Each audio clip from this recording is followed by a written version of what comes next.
La movilidad semiparalizada, banquetas libres, ciclovías y obras. El PRI de Peña y Ochoa reza su combate a la corrupción y el arranque de la carrera presidencial. Hasta siempre, Fidel. Hillary y el recuento de votos, los temas de hoy en controversia. Gracias por acompañarnos, hoy transmitiendo desde la Feria Internacional del Libro en esta su 30ª edición. Muchas gracias a ustedes por su preferencia. Saludo a mis compañeros que hacen posible este espacio. Zona Serrano, ¿qué tal? Hola, ¿qué tal? Listos para empezar con la controversia. Diego Petersen. ¿Qué tal? ¿Cómo están? Pues listos para entrarle al tema de las banquetitas y esas cosas. Enrique Tucen. Buenas noches, hoy movilidad semiparalizada, póngase cuando usted quiera, Ese tema puede ser de cada semana si queremos. Pues es que a final de cuentas, digo, ese es el punto, ¿no? Que en estos momentos parece que no pasa nada. No pasa el camión, no pasan los carros, no pasan las bicicletas. Basura, ni la policía. Todo está. Bueno, y queda un puntito en el oriente, pero ya fueron a inaugurar unas obras allá en Gigantes y... Sí, porque estaba funcionando muy bien. Exactamente, allá sí se podía circular. Ahí sí hay igualdad, ¿no? Estaba muy fluido y sí daba corajito, Sí, claro. A ver, ¿por dónde le empezamos entonces, Yo Diego? creo que son varios temas. Uno que tiene que ver específicamente con este jaloneo que traen entre vecinos y movilidad por las ciclovías, ¿no? Que en realidad yo creo que es un falso debate. Es decir, el problema, si queremos que cambie la movilidad, tenemos que meter ciclovías. O sea, todas las ciudades del mundo van para allá, tenemos que ir para allá. ¿Estorban las ciclovías? No, estorban los coches estacionados. Lo que hay que quitar son el estacionamiento quiere hacer ciclovía y carril de estacionamiento. Y eso sí estrangula. Quiten el estacionamiento y no va a pasar nada. Pero entonces viene, ¿y dónde vamos a dejar el coche? Pues caminen, carnales, no, tampoco pasa nada. Tampoco ¿no? te mueres, ¿no? Sí, No, nadie... el problema no es caminar, que te lo roban. ¿Qué? Lo quieren tener. Te lo afuera, roban ¿no? igual enfrente que lo roban de la cochera. Es un hay egoísmo, una es un egoísmo. obsesión por decir, tengo que estacionarme enfrente del lugar donde voy. Y yo creo que echar para atrás la ciclovía sí sería un error gravísimo. Sí, Enrique. a ver, yo creo que de entrada sí compro el argumento de Diego. Yo creo que hay un interés general que es cambiar la forma en que nos movemos en esta ciudad. Hay un interés general claro, que también tenga que ser más compatible con el medio ambiente, que podamos ser una ciudad más sustentable de cara al futuro, y tenemos que apostar por transporte público, tenemos que apostar por ciclopistas, es decir, eso creo que no está debate. Sin embargo, cuando hay este tipo de proyectos chocan con distintos intereses particulares, que esos intereses particulares están en las colonias, están en los barrios, y que creo que lo que sí le ha faltado a las autoridades municipales y también al gobierno estatal en su momento es realmente un proceso exitoso de gestión con los vecinos. Es decir, lo que suele pasar cuando se negocian este tipo de cosas es aparecen agitadores, aparecen gente que ni siquiera tiene que ver con la colonia defendiendo ciertos intereses. Se trata a los vecinos más como una clientela que realmente como ciudadanos con pleno derecho para exigir ciertas cosas. Y de parte de la autoridad no existen todavía los mecanismos reales para consultar adecuadamente a los vecinos y hacer las cosas bien. Yo creo que el debate no debería ser si hacemos ciclopistas o no, eso está claro que lo tenemos que hacer. El problema es cómo y cómo se hace ese proceso de gestión que creo que ha sido, tanto para los municipios como para el gobierno del Estado, totalmente fallido. Yo Claro, sí les voy a pero, decir, sí, Sonia, bueno. creo que además, digo, más allá de la socialización, que de pronto también se vuelve complicada porque volvemos a esto mismo, a nadie le gusta que o sea, está bien que haya ciclovías siempre y cuando no pasen por mi calle o por donde yo circulo. Exactamente. Socialización, otra cosa es confecciones, Sonia. Pero la otra No, parte que es la inclinen a los vecinos planeación. en nada. Claro, y la otra parte es la planeación. O sea, de pronto empezó el boom de las ciclovías que no iban a ninguna parte, ¿no? Que ahora creo que están un poco queriendo conectar algunas de estas ciclovías para que se conviertan en una verdadera opción Pero de desde traslado. hace 8 años hay un plan de ciclovías y es el que está haciendo, no hay ninguna sorpresa. Si alguien Claro. lo hubiera consultado, sabría yo que enfrente de su casa coincido, debe haber por ciclovía supuesto. y se puede. Nadie pensó que las iban a hacer. A ver, hombre. Yo ¿cómo lo iban a coincido consultar si contigo, no lo tenían tampoco yo coincido disponible? contigo en el tema de con qué coinciden las ciclovías. Por ejemplo, el tema de La Paz y de Avenida México, que metieron primero la ciclovía y luego el carro como en estacionamiento como una medida de protección y que lo que terminó es que La Paz no sirve para nada. Y además sigue siendo un peligro para los En cierto ciclistas. sentido, pues, peor. Claro, y sucedió lo mismo en Avenida México también, donde dejaron esta valla de vehículos estacionados como protección. El asunto es una verdadera planeación de manera que todo mundo quepa en esto, y por supuesto que una parte para desincentivar el uso del vehículo es restringir los estacionamientos en la vía pública. Entonces me voy a poner un poquito del lado de quienes han estado oponiendo a la ciclovía por un factor muy concreto. No es que hay oposición a las ciclovías, es que efectivamente, y lo menciona Sonia, no ha habido planeación alguna de las mismas, y dentro de esta planeación creo que el primer paso que debió darse fue realmente avanzar en el tema del transporte público, el cual sigue estancado. Si hubiese un transporte público adecuado, seguramente comenzaríamos ahora sí a dejar un poquito el automóvil. No se ha avanzado, no se ha avanzado. El del transporte público, por eso, pudiste haber esperado un poquito. Por otra parte, ahí sí, con todo respeto, yo sé, creo que uno, cuando alguien está afectado, tiene todo el derecho a pensar, si oye, hacía 10 minutos para salir de mi casa, yo ya hago 40, algo está mal y eso hay que resolverlo. Ahora, eso que está mal, ¿por qué siempre es la ciclovía? ¿No? Esa es mi pregunta. ¿Por qué la pregunta es? La ciclovía está pagando los platos rotos de esta terrible planeación y de que estamos colapsados en este momento en nuestra ciudad. Hay un terrible egoísmo, y tú lo has escrito en otras ocasiones, Diego. Queremos una escuela cerca, pero no tan cerca, es decir, no en nuestro barrio. Queremos que exista una gasolinera, pero que esté en la avenida, que no nos afecte. Es decir, hay un tremendo egoísmo, y esta ciudad realmente se ha constituido en torno a intereses particulares. En realidad, una visión general pocas veces hemos tenido. Sin embargo, sí sigo creyendo que la forma en que se aterrizan esos planes excluye totalmente a los vecinos. Llegan de pronto y dicen, aquí se va a hacer, se acabó. Una cosa es decir, te voy a socializar el proyecto, estés o no estés de acuerdo, que bueno, se tiene que hacer como parte de la información, pero otra cosa es, te voy a invitar para que realmente opines, me cuentes qué pasa en la colonia, qué pasa si tapo aquí, qué pasa si abro acá. Eso nunca pasa, es un error tremendo. La primera etapa de mi bici se socializó muy bien. Sí. Y en la segunda le quitaron recursos a la socialización. Eso también está perfectamente porque demostrado. Porque en la primera etapa querían ganar votos. No, pero además de que ahorita ya no quieren. Pero lo hicieron bien. Sí, lo hicieron no bien. sé quién va a ganar los votos, pero lo hicieron bien, háganlo bien. Ya quien gane los votos me da igual. Sí. ¿no? O sea, es una decisión del ciudadano.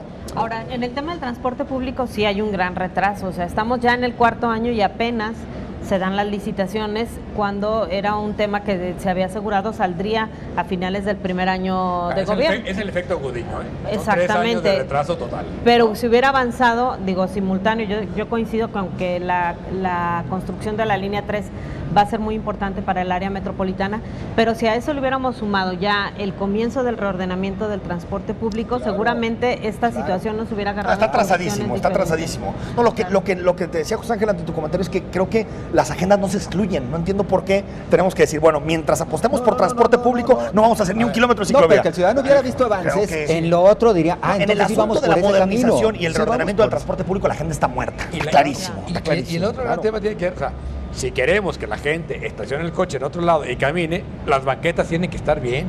O sea, hay una gandalla de banquetas. Y la otra tema es la seguridad también. ¿Cómo usas transporte público, por ejemplo, si tienes que salir muy temprano o si tienes que trasladarte de noche? Es casi imposible ante la inseguridad que hay. Y simplemente no hay. ¿O cómo te mueves hasta en bicicleta? Porque actualmente todos corremos ese riesgo en materia de inseguridad, el de bicicleta, el de auto, el de camión. Hay un asunto, parejo, vámonos. Pero ahí hay un asunto que yo creo que es como un perro que se muerde la cola, porque decimos, es que no podemos salir y utilizar el transporte público porque hay inseguridad, pero por lo tanto, como no ocupamos los espacios, la inseguridad se sigue reproduciendo.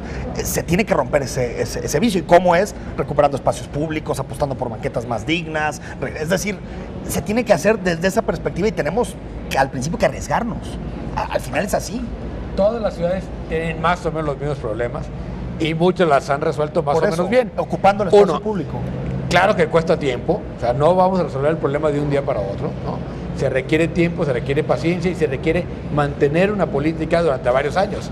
Si cada vez que empieza una política la echamos para atrás, no. Y te voy a decir una cosa en el asunto de las banquetas, que es un tema clave, porque aparte es un asunto que se ha venido desarrollando en temas culturales, de cómo se utiliza la banqueta. Tú lo ves cuando le reclamas a alguien que está bloqueando una banqueta, te reacciona como si le estuvieras exigiendo a lo que, oye, pero pues es mi banqueta, yo la puedo bloquear, y tú que ni siquiera eres de esta colonia, ¿por qué me vienes a decir que no bloqueé la banqueta? No hay una idea de patrimonialismo de la banqueta.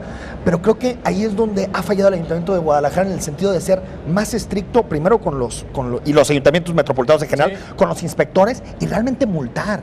O sea, lo que al principio termina cambiando nuestros patrones de vida, lo vimos con el Torito, es el miedo a la multa, el miedo a poder tener una sanción ejemplar. Y creo que si vemos el número de multas... No, pero, y carísima, pero el número de multas es de verdad de risa en comparación al problema de las banquetas de esta ciudad, es de risa. No, y yo decía, está muy bien que liberen a los zapateros, oye, pobre, ya en 30 años, ni modo.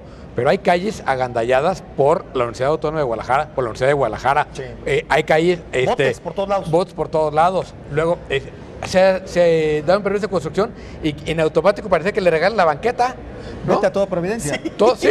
Ah, no. Porque estamos construyendo, güey. Y que aparte dejaron una zona de amortiguamiento que es tremenda. La calle Venecia la tienen hecha pedazos, la banqueta, porque ahí montaron la obra, ¿no? Exacto. Entonces, eso, ahí es donde sí la autoridad tiene que ser pareja, ¿no? Es decir, banquetas libres, los ricos para cuándo, tú nos lo decías, ¿no? Sí, totalmente. ¿no? Sí, estoy de acuerdo. Si no hay... O sea, al changarrito hay que caerle con todo el peso de la ley, ¿no? Y también a Walmart. Hay que caerle con todo el peso de la ley al restaurante, al tianguis, pero también a la obra de 90 pisos que no sé quién esté haciendo, ¿no? Exacto. Sí, siempre ha habido ahí pues, una especie como de doble vara de medir, ¿no? Porque con los grandes intereses, también en temas inmobiliarios, se tienen muchas concesiones. Política, ¿eh? Y aparte, porque le quita credibilidad, le resta credibilidad, porque dices, ¿por qué voy a obedecer ciertos lineamientos de políticas públicas si después veo que al poderoso, al rico, pues, lo terminas absorbiendo? O te sientas en la mesa a negociar una multa conmigo, me la pones y se acabó, ¿no? Y hay otra parte que tiene que ver también con las costumbres de los barrios, o sea, la señora que saca la mesa y vende pozole, o el de los tacos. Está bien, mientras no obstruyan. Sin haber. ¿Qué es que no obstruya? No obstruya, que nada más tenga poquito el espacio ahí. No, tiene que haber paso libre para el peatón y sobre todo la medida exacta es que pueda pasar una señora con una carriola o alguien en una silla de ruedas. Pero en la noche, que el que pasa por esa banqueta es el que va al pozole. No, nadie más pasa por ahí más que el que va al pozole. No es que nadie más pasa por ahí. Si tú quieres pasar por ahí tienes derecho, no te lo pueden quitar. Dejar un corredor. Que quieren poner las sillas, que las pongan en la calle, quiten los coches y en la calle pongan las sillas. Sí, la va a volver al peatón al centro de... Sí. Bueno, que no quiten a la señora de la cena, por favor, nada más que se reacomode. Exactamente. Más que tomen la calle, no la banqueta. Que hacemos porque todos. El pozole no te lo puedes poner parado. No, definitivamente. No se puede, pero es un problema. De cabeza. El riesgo de quemarte es altísimo. De cabeza. Los tacos como sea, pero el pozole no. Sí, porque el taco hay técnica. Sí, claro. Nos vamos a la pausa. Continuamos. No se vayan.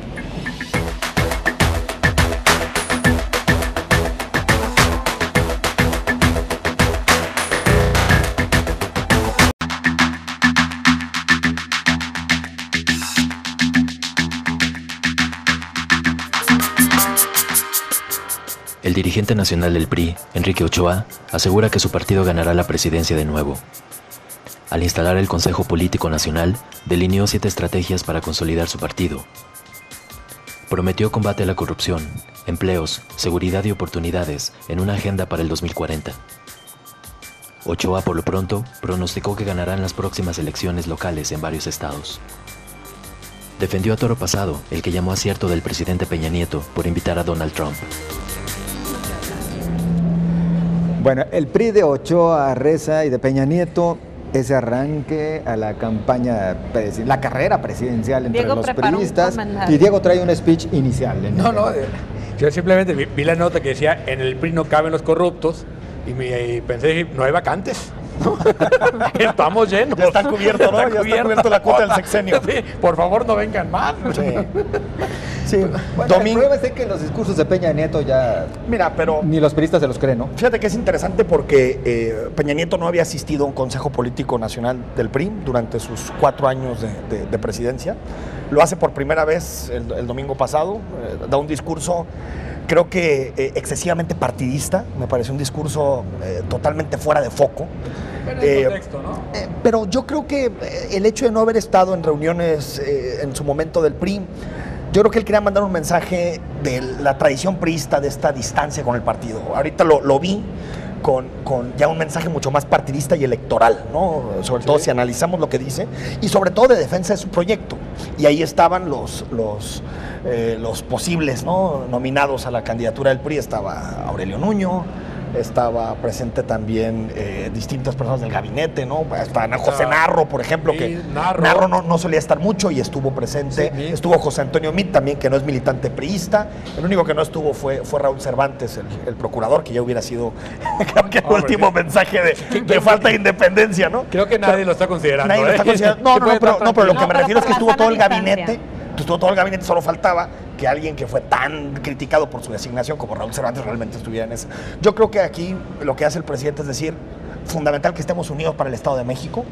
Quien quiera tener posibilidades para 2018 tiene primero que pasar por la aduana del Estado de México y que ratifiquemos el Estado de México. Si no ganamos el estado más poblado del país, es imposible pelear la presidencia. Creo que ese fue el centro de su mensaje. Pareciera que fue más a eso, ¿no? Sí. Decirle, señores, primero el Estado de México y después hablamos de otra cosa. Hay otra parte del discurso que también es muy interesante, que es decir, lo que está en juego es mi legado, ¿no? Es el proyecto de país, ¿no? Sí, pero estas reformas el proyecto y después las siguientes. Sí, las reformas que pueden llegar a destruirlas, ¿no?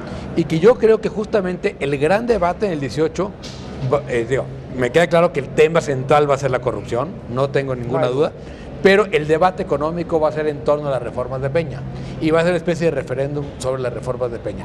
Yo creo que el PAN va a apoyar las reformas de Peña y Andrés claramente va a estar en contra de las reformas de Peña. Manuel ya lo matizó. Si te fijas, el 20 de noviembre hizo la presentación de sus 50 puntos del proyecto alternativo 2018-24. Sí.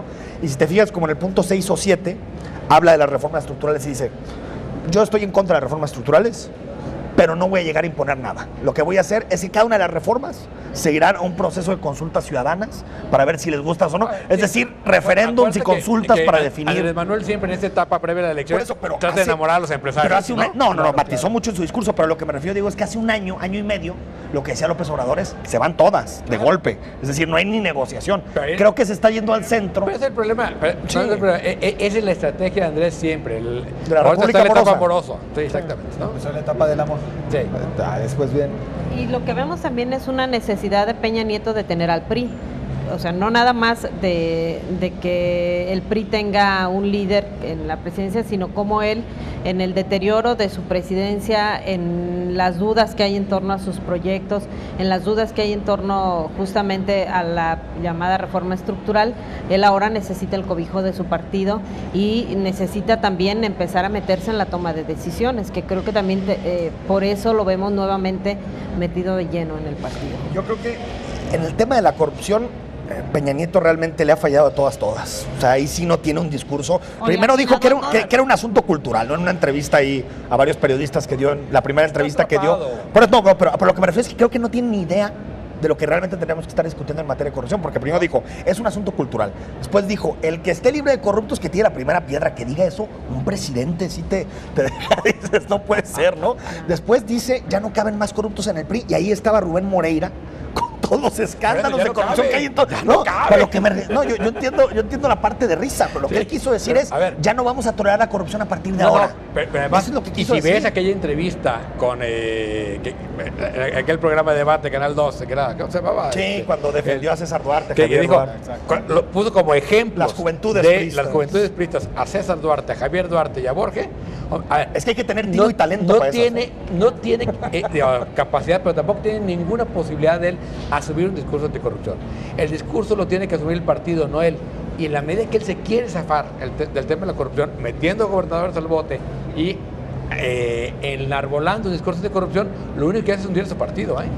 El PRI que vimos este fin de semana, ¿es realmente un partido que todavía tiene posibilidades de competir o que está dando patadas de ahogado? Es que no ¿Cuál será la lectura? Nunca ha perdido las posibilidades de competir. O sea, bueno, me parece de competir, de ganar, sigue siendo exactamente. Las tiene todavía. Yo creo que sí o sea, sí es, por supuesto que es un partido que compite y que tiene condiciones. Es un partido que cada vez ve más difícil la posibilidad de triunfo en el 2018, eso es claro, y tiene que ver justamente con esto, con los temas de corrupción y con el que no haya los efectos que se prometieron con el tema de la reforma estructural.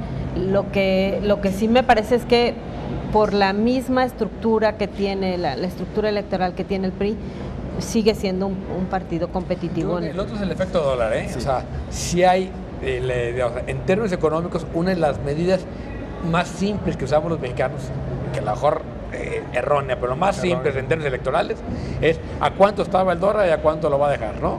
Y creo que ahí va a estar muy complicado. Ahora, falta mucho para la elección, o sea, hay muchas cosas que pueden suceder todavía en estos 2 años, muchas cosas, ¿no? Bueno, año y meses, ¿no?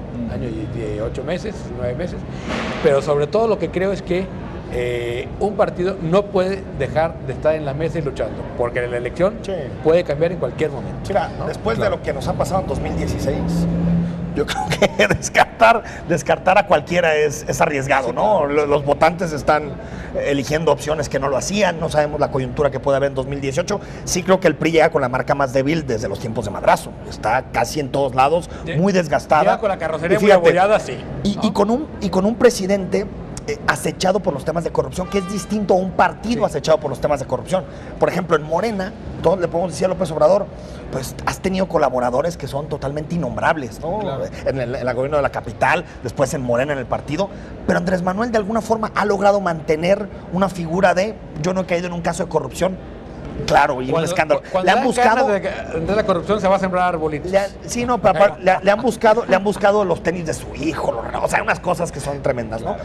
Pero yo creo que el grave problema del PRI es que el presidente tiene serias dudas en materia de corrupción, por el caso de la Casa Blanca, sus colaboradores, y también otra cosa, no ha tomado las decisiones adecuadas para purgar esas suspicacias. Sí. El hecho de elegir al jefe jurídico de su campaña como procurador, digo, hoy manda una iniciativa para que no pueda ser fiscal, está bien, ya se descarta, pero lo que me refiero es que el hecho de proponerlo de procurador te habla de que el presidente sí realmente está perdido, o sea, no tiene cómo salir de esta agenda de corrupción. Es Peña Nieto el primer priista de los priistas, como siempre lo han dicho en el partido, es decir, sigue siendo el personaje de más peso por ser el presidente. Porque además, a ver, yo quiero ver un priista que reniegue en público de Peña Nieto, no lo vas a encontrar. Ya empiezan a hablar sotoboche, ¿no? Sí, pero el presidente lo está cargando y el tiempo va a aumentar esas voces. Pero es natural.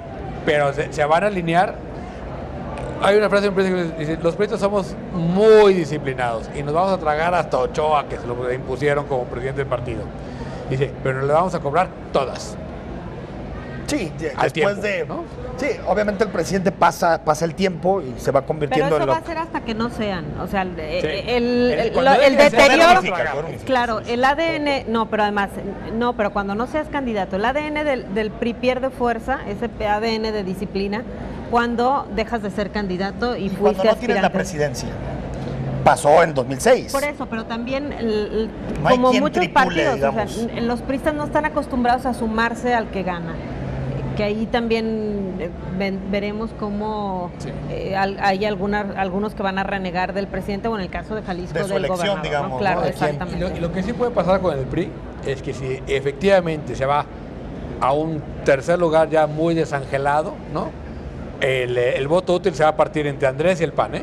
Claro. Y quien gane ese voto útil será presidente. A ver, y en ese sentido justamente les iba a preguntar, creo que no podemos evaluar al PRI sin considerar a los otros partidos y a los otros, a los aspirantes de los otros partidos. Fíjate, ¿no? pero quitando Morena, que es un partido unipersonal, o sea, que lo controla una persona y ahí no hay disidencia interna, todos los demás tienen problemas muy serios internos. Claro. El PRD que vale 6%, ya se está peleando por eso, entre gobernadores. Andrés también de repente se contradice el mismo y entra en Bueno, conflicto, ya pero pasa de ahí. De psicólogo, pero de análisis político.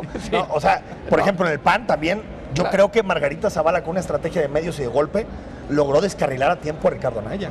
Si no le meten esos golpes que tienen que ver con su forma de vida, con su 3 de 3, Ricardo Anaya estaba ganando muchísimos adeptos de cada 18. Ya aparecen algunas encuestas arriba que Margarita. ¿En cuál? No, pero eso es una encuesta entre militantes. Entre militantes. Hecha con un padrón que ¿quién crees que se lo pasó a Reforma? Ricardo Anaya, ¿no? Entonces, hay que tener cuidado con esas encuestas. No, sí, pero ante público general ni realmente ni aparece no hay nada que Anaya. hacer, ¿eh? Ahora, yo sí creo que los que defienden el proyecto de las reformas van a tender a apoyar el PAN. Y los que están enojados con la pérdida de identidad del PRI pueden tender a apoyar a Andrés Manuel, ¿no? Y va a haber grandes... Eso sí, insisto, el PRI se va a un tercer lugar ya muy desangelado, es más, sin ninguna posibilidad, ¿no? Incluso te digo, y ahí estoy de acuerdo contigo, en el proyecto que presentó Andrés Manuel hay guiños al sector nacionalista revolucionario del PRI. Supuesto. El tema de las gasolinas, yo cuando llegue va a bajar la gasolina, es un tema de guiño. Vamos a revertir la privatización de Pemex, es un tema de guiño. Él está pensando que hay una base del priismo que no estuvo nunca de acuerdo con las reformas estructurales, como no estuvo de acuerdo con Salinas en su momento. Que es de donde viene Andrés. Que es de donde viene Andrés, exacto, es su punto, ¿no? Bueno, pues tenemos que irnos a la pausa y enseguida regresamos con mucho más aquí en Controversia. No se vayan.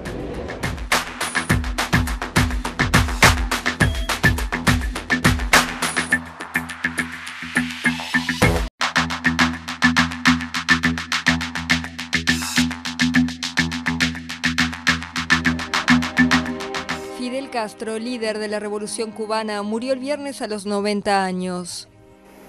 A las 10:29 de la noche, falleció el comandante en jefe de la Revolución Cubana, Fidel Castro Ruz. La noticia paralizó a la isla caribeña de 11 millones de habitantes, 70% de los cuales nacieron bajo su era. Ha sido un dolor inmenso, es una pérdida irreparable. Nuestro comandante ha sido el padre de nuestra revolución.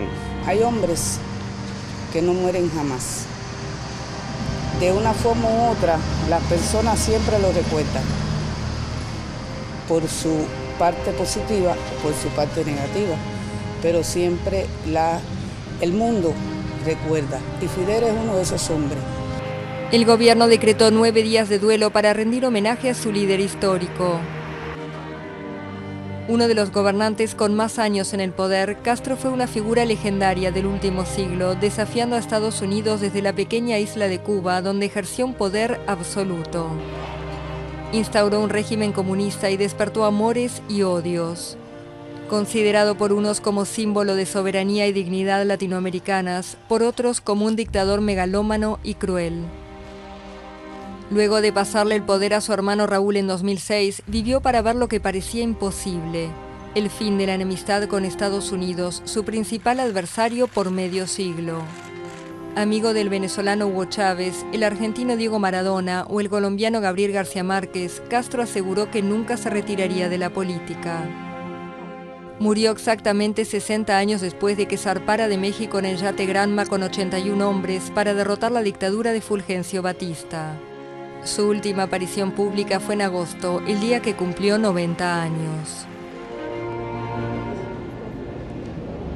Pues en un mundo de blanco y negro, no hay sino quienes tratan de verlo como héroe o como villano después del fallecimiento de Fidel.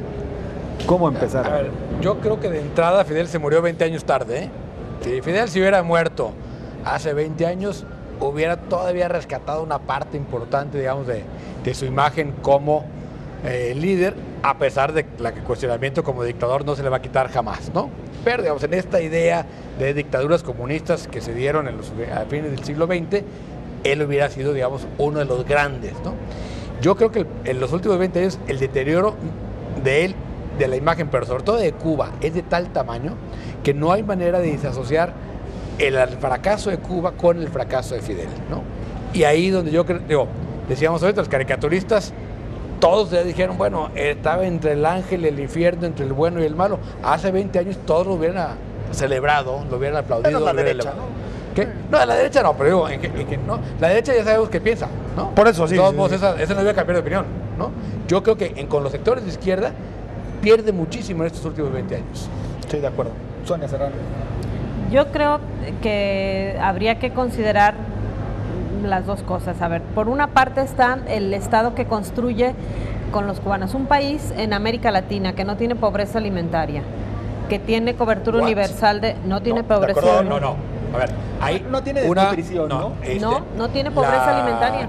La alimentación básica en Cuba está por abajo de los niveles mínimos de lo que te aporta el Estado. Digo, está terrible. No, lo que te da la libreta es lo básico. Es lo básico y no alcanza, ¿eh? Sí, pero no hay cubano que no tenga acceso al alimento. Lo que te quiero decir es que aquí, en México sí, y en todos los países de América Latina hay, en Cuba no. Pero es que la pobreza ya no se mide porque no hay que la mida. Porque ahora lo que combinas es el índice, pero bueno, índice de desarrollo humano. Exactamente. La otra es la cobertura universal en salud y la cobertura universal educativa. Son quizá los puntos que... Y además que fue un presidente que supo hacerse a un lado cuando hubo necesidad de empezar a abrir el mercado, que eso también está ahí. Ya la verdad es que lo que queda de la Cuba socialista desde hace 10 años casi no es nada. Sí, el problema es que yo creo que llegaron al capitalismo por el peor de los lados, que es el mercado negro, ¿no? O sea, lo que hay en Cuba es un terrible mercado negro, ¿no? Como casi en toda América Latina, ¿no? Y sobre todo el narcotráfico. Hay dos monedas, hay la gente que vive con la moneda real y pero los que viven del turismo que tienen dólares. Pero casi nadie vive de la moneda real. Por eso, es el problema. Sí, entonces los que tienen que vivir de eso, sí hay ya una desigualdad terrible en Cuba. Y pero eso, aún así, y eso medido, Diego, por todos los organismos internacionales que aparte no son comunistas, ni fidelistas, ni nada, es el país menos desigual de toda América Latina. Me puedes decir, porque la desigualdad digamos, hay tan pocos ricos y hay tan poca riqueza que no se genera desigualdad. Pero bueno, al final sí creo que como objetivo de la revolución de combatir la desigualdad, lo lograron de alguna forma. Ahora, nada más para tratar de introducir los matices. O sea, ¿Cuba fue una dictadura? Sí. El régimen castrista es una dictadura, claro. Y yo cada que veo a alguien de izquierda negarlo, digo, pero o sea, ¿qué están viendo, no? O sea, ya hay un momento en el cual dicen, pero es que la democracia liberal con sus partidos es la misma oligarquía y lo que sea, pero al final hay posibilidad de asociarte, de crear unos partidos, de competir el poder. Oye, existen en toda la isla 2 periódicos, 2, Granma y Juventud Rebelde. El resto son blogueros que han hecho un buen trabajo, que siempre dicen que son conspiradores de Washington, pero que han hecho un buen trabajo más o menos relatándonos la vida que Cuba sigue día a día. Es decir, creo que una dictadura es bajo cualquier argumento y bajo cualquier... ya llevarlo a sistema totalitario, como han dicho algunos, creo que ya es un exceso, ¿no? Es una dictadura. Yo sí creo que en materia de educación y salud, desde el periodo especial, desde el 91, ha habido un deterioro muy claro de las condiciones. Terrible. Sigue siendo mucho mejor que muchos sistemas de la región. Claro. Porque se nos olvida que Cuba es un país latinoamericano. No es Finlandia, no es Francia. Es decir, es un país también con nuestros problemas. Lo que yo creo, creo que esos grandes méritos de alimentación, salud, educación y vivienda se han venido deteriorando. Se deterioraron porque no se tomaron. Vivienda no, ¿eh? No, en vivienda creo que sí hay un problema social más gravísimo. Primero repartieron la vivienda, pero no había manera de meterle un peso a las viviendas, se caían, la gente acabó viviendo en galpones horrorosos, ¿no? Sí. Porque su vivienda estaba ahí, pero estaba destruida, ¿no? A lo que voy es, yo creo que el gran error de Fidel es no haber entendido dónde estaba parado hace 20 años y haber apostado por continuar una ruta que llevó a una pauperización terrible en los 80s, de los cubanos. En los 80s, a partir de los 80s, que es cuando llega la ola de democratización en América Latina. Porque antes, en el 59, las democracias en América Latina eran un bicho rarísimo, no existía, porque ahorita hablamos como Fidel tuvo que llegar y poner un sistema parlamentario. No, eso no existía. Cuando llegó Fidel, la mitad de América Latina eran dictaduras y la mitad estaban por serlo. Y nosotros teníamos una dictadura muy especial, ¿no? Sí. Una dictadura perfecta, es decir, todos vivíamos en una especie de régimen autoritario o en alguna dictadura. Creo que un elemento también, y tal vez esto sea un aspecto positivo del castrismo, por ejemplo, que no se discute mucho, es el asunto de la inseguridad. Ahí sí, Cuba es una isla en América Latina. Si tú ves y revisas los indicadores en materia de inseguridad, no están ni comparables con los nuestros, ni comparables con el resto, Colombia, Centroamérica. Creo que de pronto nos falta, cuando vemos a Cuba, ver las dos caras. Claro. Siempre se trata de enfatizar una dictadura desalmada, sanguinaria, que lo fue, pero también está el otro, un modelo social que se ha venido deteriorando con el tiempo, pero que existe como una idea de generar una sociedad más o menos igualitaria, ¿no? Yo creo que el fracaso de Fidel es haber perdido a las generaciones de los últimos 20 años, ¿no? Que ya no tienen, o sea, ni siquiera esa idea de... Ya son indiferentes, esa ilusión, ¿no? Sí. O sea, perdieron la ilusión y eso me parece que es terrible para un pueblo. Pero que son también, es que son las generaciones que tuvieron acceso al dólar, a la comunicación, y que empiezan a ver un mundo, la opción de un mundo diferente, claro. Pero no nos pueden mantener aislados. Claro. Pero, no, estoy de acuerdo, pero a ver, quienes viven del turismo, porque el turismo es la principal fuente exactamente, entonces hay un gran porcentaje de la población que tiene acceso a la otra moneda, al chavito como se le conoce, y además cada vez la inversión turística extranjera fue creciendo de una manera importante desde hace ya muchos años, de manera tal que a mí me parece que la forma en que Fidel Castro se hace a un lado permite dar ese paso. Pero desde como Fidel ya con los estaba el paso. errores, pero con sí. los errores de América Latina y Claro. además con el bloqueo encima. Pero mira, el bloqueo es terrible, ¿no? Y es la gran, digamos, resistencia de Cuba. Pero dejaron de producir, el campo está abandonado, no hay producción en Cuba. Pero en el campo hay buena calidad de vida. En el campo cubano hay buena calidad de vida. No, a ver, pero Pero hay- productividad está bajísima, abandonado.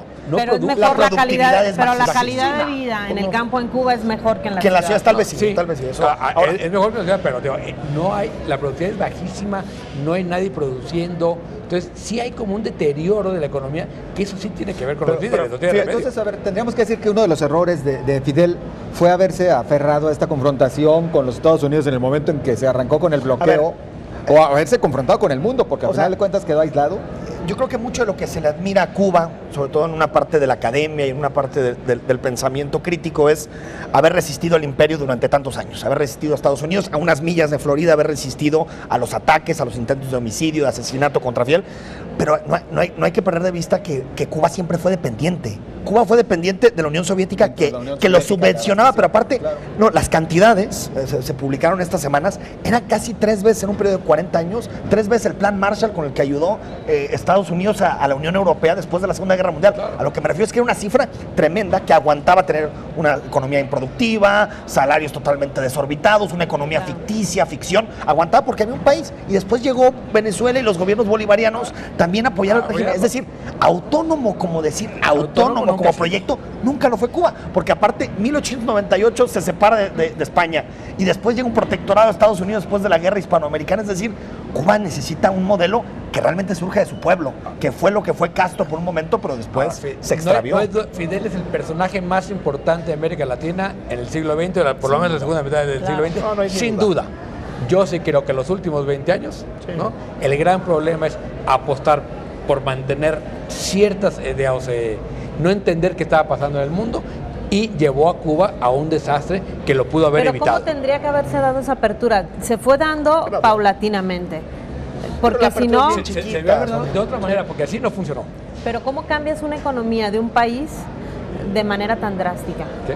Vas apostando por ciertos sectores, vas abriendo Pero es que algunas así fue, industrias. o sea, se abrió el sector de petrolero, ¿no? A través de China, se abrió el de transportes y el de Pero las se abrió como comunicaciones a divisas través para de el China. Estado, se abrió como Se divisa para el abrió Estado, ¿no? el turístico con España.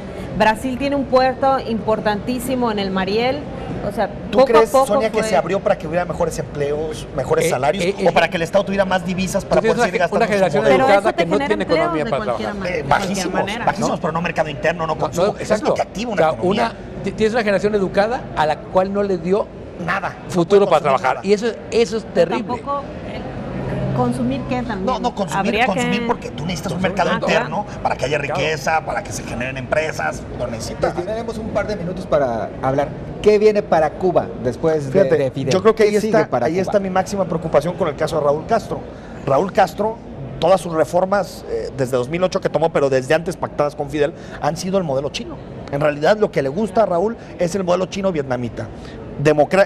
Falta de democracia, autoritarismo político, nada de libertades, pero un capitalismo de Estado. Es decir, que el Estado se convierta en el gran agente económico de posicionamiento de Cuba en el mundo y que pueda hacer desde cachuchas hasta petróleo, pasando por todo. Y creo que eso sería la peor salida para Cuba, un modelo de las características de China que generaría Que así desigualdades, funciona ambientalmente es totalmente insustentable. Creo que sería la peor salida. Que para Y allá allá va, va. pero sin la riqueza, ¿no? Exacto. No, de hecho, de sí 1.000 millones de funciona personas. actualmente. Sí. O sea, actualmente todo lo que se produce, aunque lo haga la inversión extranjera, lleva la marca Pasa por el Estado. del Estado. Claro, pues, a lo que veo es que el peor de los mundos es si no hay inversión para que se reactive la economía interna cubana, ¿no? Y que se salgan solo de la lógica del turismo y empiecen a producir otras cosas, que Cuba producía todo, producía todo, a lo mejor no era el gran productor, pero tenía industria, tenía agroindustria. A ver, Una cuestión- el ron era importantísimo para Cuba, ¿no? Bueno, sigue siendo. Y una cuestión Pero ya en el sport ya no venden de ese ron. Y una cuestión política, sí creo. Ya no viven de ese Cuba, ron. Cuba es una isla de 11 millones de personas, 2 millones en el exilio. Creo que Cuba necesita reconciliación. No hay ninguna transición posible con esa diferencia tan grande entre la gente que vive en la isla y la gente que vive afuera.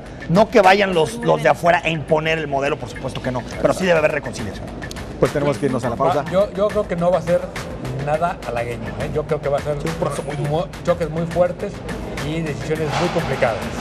Con esto nos vamos a la pausa y continuamos. No se vayan.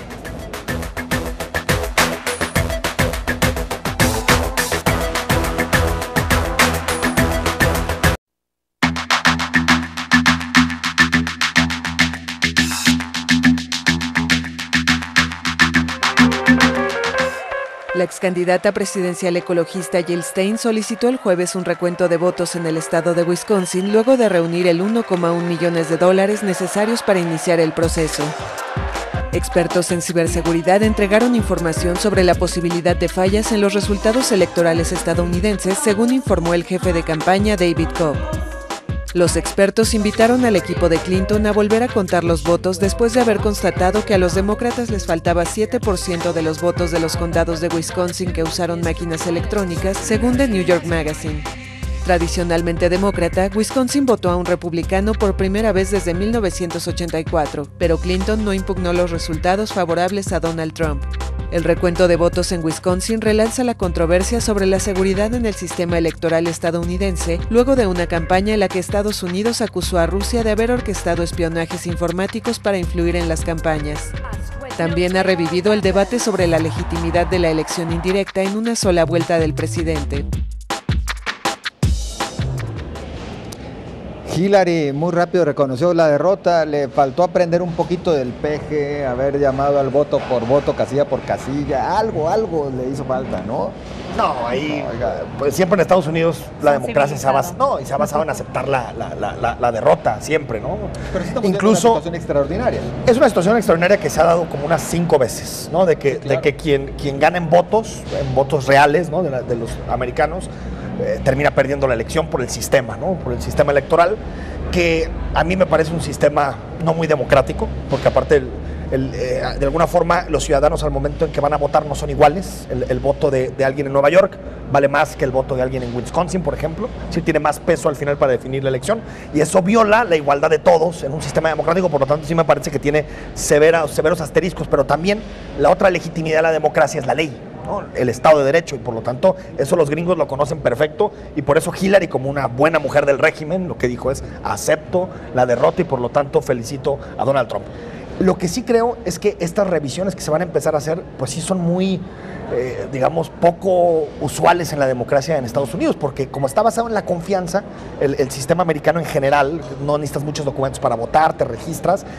No ha habido muchas posibilidades de hacer recuentos. Me acuerdo del de Florida, que fue muy famoso en su momento. Que se hizo ya después de que Bush había tomado posesión, pero ojo, y encargado por periódicos. La candidata verde, que ahorita se está empezando a hacer mucho el nexo, la candidata verde en realidad le quitó votos a Hillary. Sí. O sea, eso de que hay una conspiración entre ellos para atentar contra la victoria de Trump, difícilmente, porque hasta el último día le pidió Hillary Clinton a la candidata verde que se bajara, y al final tuvo casi 3% en el voto general de Estados Unidos. A ver, estamos hablando entonces de que no va a cambiar las cosas, es decir, un recuento que no va a traer consecuencias. Tendría que tumbarle 4 estados. Difícilmente tiene que tumbar 4 estados el recuento, y que el recuento esté antes del 20 de diciembre, que es cuando se hace el colegio electoral. Los que vayan al colegio electoral van a elegir al presidente, y esa es la elección, ¿no? O sea, para efectos prácticos la elección es esa, ¿no? Lo que eligieron los gringos fue su representante del colegio, que se va a reunir y va a votar el día 20. Entonces, lo que no pasa antes del día 20 ya no pasó. Ya ha pasado. La última vez citaba el caso de Al Gore, que ganó Florida, sin embargo, y ahí sí fue decisivo ese estado, ¿eh? Totalmente. Y Bush se quedó con la presidencia, habiendo perdido el voto popular y habiendo perdido Florida, pero el resultado que dio el estado de Florida, gobernado en ese momento por Jeb Bush, el hermano del candidato, ¿no? Eso en México hubiera sido un escándalo, ¿no? Allá, claro. No, dijeron, este es el resultado, punto, ¿no? Pero si son las reglas del juego, ¿sí? Pues tienes que aceptarlas, ¿no? A ver, entonces lo que estamos viendo, eso sí, podría ser pues un presidente que va a llegar más débil. Fíjate. Por lo menos va a perder, si no legitimidad, porque eso lo hablamos acá en México, ya lo relacionamos mucho con el PG, un presidente más débil que habitualmente cuando creo que no, sus arranques. A ver, es un presidente que tiene las 2 cámaras, tiene la Cámara de Representantes y tiene el Senado, Pero existe esta paradoja que perdió el voto popular, pero ganó todo lo demás. O sea, si es una paradoja, va a ser un presidente con mucha fuerza, con toda la idea de tener un periodo pues, prácticamente para pasar cualquier tipo de reforma. Pero lo que sí creo es que cada vez más se van a sumar voces pidiendo que se analice el sistema electoral en Estados Unidos. Es muy difícil de cambiar, necesitas 3/4 partes de las cámaras y aparte necesitas la anuencia de los estados, porque hay que recordar que el sistema se hizo para proteger a los estados. Bueno, pero entonces, ¿no sería posible, Sonia, que tengamos una presidenta legítima? No, yo creo que esto no va a pasar, por supuesto que no. Lo que sí creo que permite conseguir elementos para impulsar la reforma o justificaciones para impulsar la reforma, pero incluso con la conformación que van a tener las cámaras, yo también creo que la reforma no va a ser algo que se dé pronto, claro. Ahora, el verdadero contrapeso de Trump van a ser las ciudades, ¿no? Y eso yo creo que sí es un elemento importantísimo. Perdió prácticamente todas las ciudades. De las 20 ciudades de Estados Unidos solo hay 3 alcaldes republicanos: San Diego, Fort Lauderdale y Jacksonville. ¿Pero qué todos los demás son eso, Diego? Manifestaciones. Bueno, a ver, escuchamos ayer aquí en la FIL a Villarraigosa, va a haber una gran defensa de las ciudades contra las políticas. Sí, los estados, no las ciudades. No, claro. no las ciudades. Las estados, no, en competencias los estados, no por mucho, fiscal, Claro. todo, no. Sí, sí. O sea, Pero- en realidad, pero si Trump tiene la competencia- corte, tiene las cámaras, ¿no? La competencia internacional, el gran producción del PIB de Estados Unidos está concentrando en las ciudades. Sí, Solo o sea, Nueva como York y Los Ángeles presión tienen el y como- 7% del PIB entre los dos. Las ciudades, como estados, tienen el 20%. Pero es Yo creo que va a haber simbólico. un gran contrapeso ahí. Pero No las pueden autonomías- detener. Pero las autonomías que tienen legalmente los estados y las ciudades sí pueden ser, Las ciudades no, los pueden ser significativas en las condiciones de vida de muchos estadounidenses. Y Pueden sobre detener todo, algunas cosas. claro, Pero fíjate, o sea, si una política, por ejemplo, migración es un asunto federal. Sí, De entrada. Los estados pueden ver si colaboran o no, las ciudades no, las ciudades no ¿A pintan. quién le da en la torre esa política de migración? A las ciudades. Entonces, las ciudades no van a colaborar. Van a presionar con- en medios, en el No, establishment, en todo y lo no que- van a perseguir migrantes. Y la federación no tiene capacidad de hacerlo. Exacto. Si no tienen, si no Los tienen estados y la federación, sí. que las condiciones de protección las han dado las ciudades a los Sí. migrantes indocumentados, sobre A todo. ver, pero yo creo que en términos reales de detener cuestiones que decida Trump, difícilmente lo podrán hacer las ciudades, porque aparte son condados, más que ciudades, son condados. Nueva York, si Nueva York se le enfrenta a Trump, Trump va a tener un problema de gobernabilidad muy serio. Si Nueva York, Los Ángeles, Chicago, Miami, Seattle, se le enfrentan a Trump, ya tienes un frente muy importante. A ver, y ya que hablamos de Donald Trump, ¿cómo se le ve en esta etapa previa a su toma de posición cuando lo seguimos viendo con anuncios espectaculares? Pues a mí- ya a propósito de Cuba también ya dijo que posiblemente rompe. Sí, no, lo que dice de Cuba es, si no hay cambios reales democráticos, yo echo atrás todo. Cosa que es matizar su discurso de antes. Su discurso con los cubanos de Florida era, nosotros Romper vamos a con romper Cuba. relaciones el primer día. Ha ido matizando algunas cosas, sobre todo los asuntos simbólicos. A mí lo que me preocupa es su gabinete. Su gabinete nos ha cumplido todo lo que ha dicho en términos del tipo de perfil, que sean racistas, xenófobos, Todos los aislacionistas. temores están cumplidos. O sea, están ahí en el gabinete, está clarísimo. Ha tomado decisiones, por ejemplo, de incluir a gente que tiene un pasado supremacista, por ejemplo, que en Estados Unidos hay algunos movimientos, sobre todo en el centro del país. Y yo creo que esto nos habla de que va con todo y lo va a cumplir, ¿eh? Yo creo que ya esta idea de, bueno, va a llegar un momento en el que Trump reconsidere, creo que va, al menos en los primeros 2 años, va a tratar de cumplir puntos fundamentales como el tema migratorio de golpe. Por eso insisto, lo que va a donde va esto es a un gran choque entre el gobierno de Trump y las ciudades que se van a hacer ingobernables para Trump. Y México ¿no? ahí lo que necesita, creo que es construir, y creo que lo ha hecho razonablemente bien en el pasado, espero que lo haga bien a partir de ahora, con Canadá. Que ahorita Canadá, con Justin Trudeau, se convierte como en la figura amable de América del Norte y la que es capaz de alguna forma de entenderse con México y tener un contrapeso hacia los posicionamientos que haga Donald Trump para la región. Creo que ahí podría haber un buen acuerdo. Entonces el mensaje para México sigue siendo de hay que tenerle miedo. Sí, A ver, señor. no miedo, hay que esperar lo peor. Lo cual lo que diga hay que tener miedo, hay que prepararse para lo peor en términos de la relación con Estados Unidos y con Trump, y hay que empezar a hacer otras cosas ya. Sobre todo Pero mucha ya. inestabilidad. ¿Y se están haciendo? ¿México se está preparando realmente para esta etapa? No lo Por veo. supuesto que no. Nos estamos preparando con muchos memes. Sí. Pero más allá de los memes no veo Sí. nada. Yo nada. creo que en memes sí vamos a ganarles. Y expresando nuestro temor. Expresando el temor, pero en realidad en términos de cómo le vamos a hacer para enfrentar el reto que significa, por supuesto que no, ¿eh? No. Y México podría perfectamente abanderar una coalición internacional pensando en ser un opositor a algunos planteamientos de Donald Pero Trump. ahí responde justamente al miedo, no la bandera porque tiene temor a lo que pasa. Mira, Porque es timorata la política exterior en general del peñanietismo, es timorata. Vamos a tener de aquí a la toma de posesión una inestabilidad terrible llena de memes. Luego, desde la toma de posesión a la renegociación del Tratado de Libre Comercio en agosto, un periodo de espera, y a partir de agosto que vamos a tener mucha claridad de cómo va a ser la cosa.